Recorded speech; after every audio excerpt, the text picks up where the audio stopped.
Still a lot to celebrate. This is a lot of phone for the money, and I'm gonna tell you all about it. And this video is sponsored by Honor.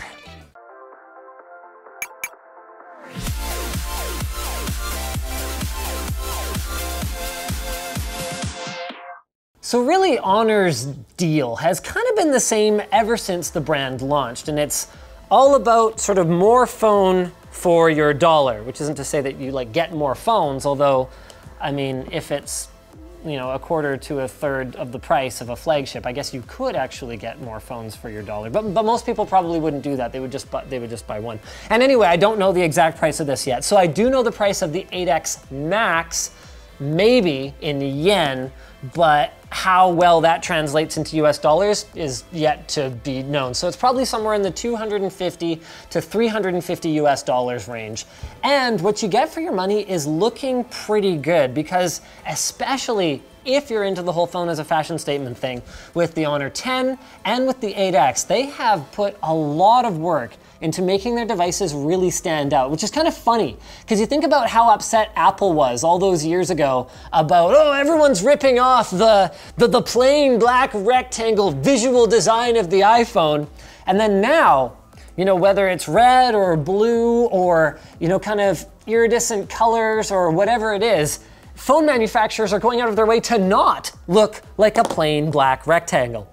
But viewers of this channel are probably less concerned with what it looks like on the outside and more concerned with what's going on the inside. First though, I should probably mention the AI camera from the Honor 10 is back. So even though this uses a lower spec Kirin processor, the AI functionality, which is to say the intelligent battery saving and object recognition, so whether it's a landscape or an animal, person, food, whatever the case may be, that is back. So they'll be trying to optimize the image based on that. We've got a rear fingerprint sensor, and then back around to the front. So what's kind of cool about this particular processor, so this is the Kirin 710, is that it actually uses almost the same CPU cores as the 970.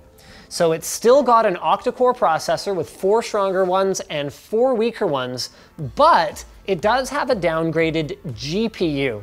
So how much that translates to actual performance though, I mean, hey, what's better than just firing up an actual game and seeing how it runs? So I'm gonna whip up PUBG here and see how that goes. The way that I see it, your player should always be naked, because it is the mark of how well you're doing in the match, how much good gear you can steal from other people.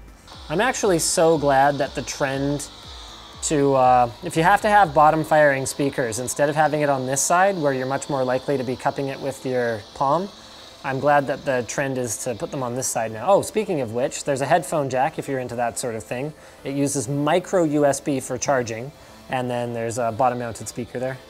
Oh, I think there's someone to fight up here. Oh, this sucks. So I'm in the red zone. Oh, is someone shooting at me? Oh, dang it. Where's this loser?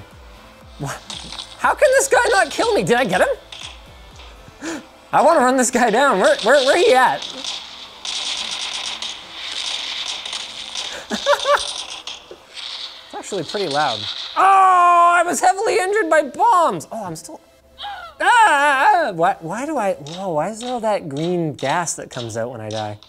So while gaming isn't necessarily a focus for this device, it didn't get crazy warm, and it was playable, even if not the smoothest frame rates. So not a bad showing for something that's really more about beefy CPU and less about GPU. Also, expansion options are a nice touch here. Check this out.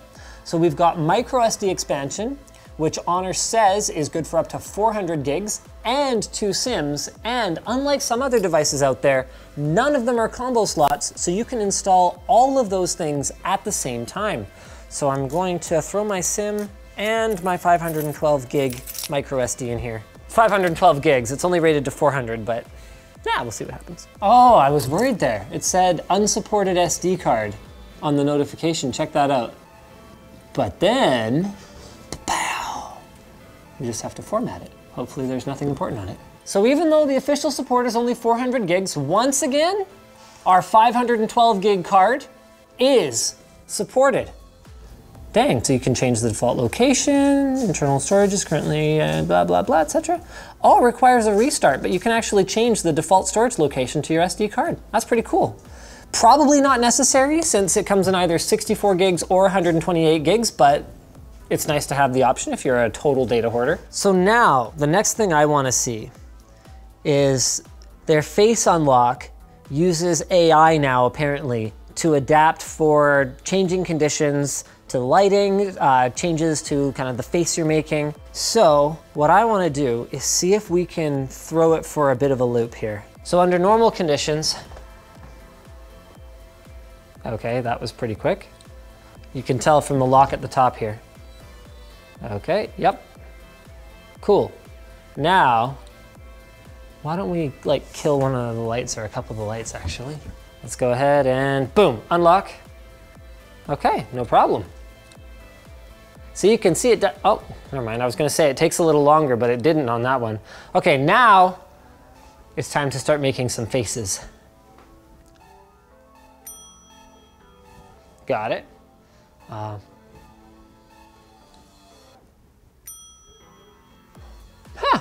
Took it a little bit that time. Got that one pretty easily. Not bad, actually. Now, of course, facial recognition is less secure than some other unlock methods, including a fingerprint scanner, but it does have one of those as well. Something I'd like to see, actually, if anyone from Honor's watching, is a combo one, like a multi-factor. So face scan and fingerprint scan. It would be harder to defeat if you had to pass both of them at the same time.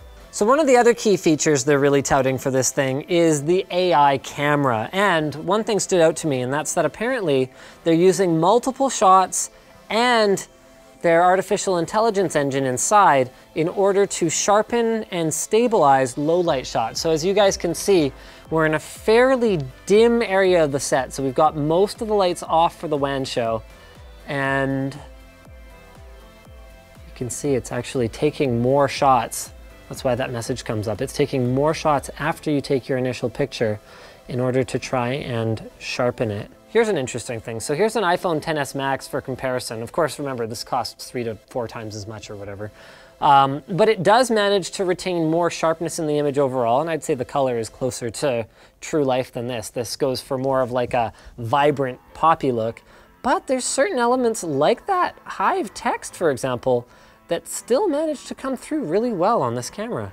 So the Razer logo actually has more separation on the 8X than it does on the iPhone XS. See that?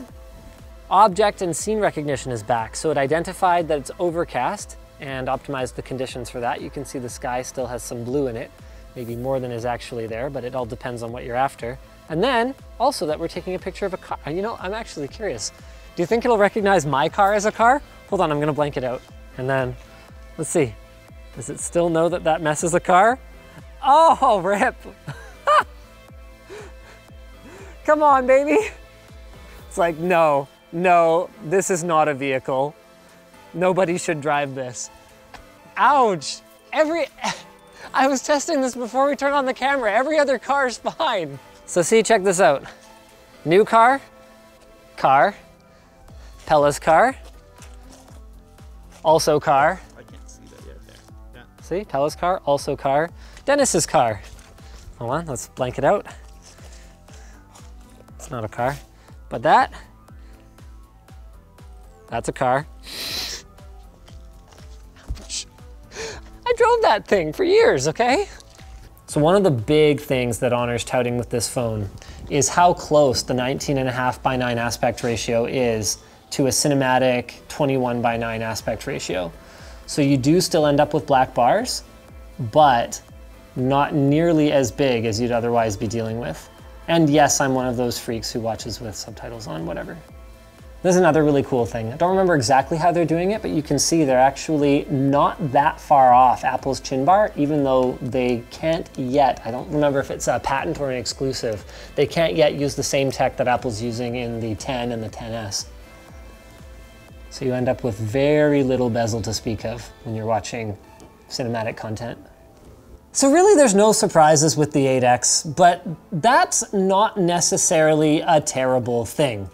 So what you're getting is a whole lot of phone for the dollar. So it's got 4 gigs RAM, 3750 milliamp hour battery, which with their power optimization, from my experience, should give you a heck of a lot of battery life. And of course, strong CPU, even if it's kind of a middling GPU. And all for a very reasonable price. Thanks to Honor for not only sponsoring this video, but also giving away 2 Honor phones to 2 lucky winners in the hashtag Cheer4Honor8X giveaway.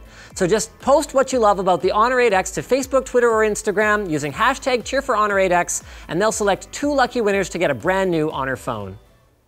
So that's pretty much it. Thank you to Honor for sponsoring this video on the Honor 8X. Guys, if you hated this video, you can go ahead and hit that dislike button. But if you liked it, hit like, get subscribed, or maybe consider checking out where to buy the stuff we featured at the links below. Also down there is our merch store, which has cool shirts like this one, and our community forum, which you should definitely join.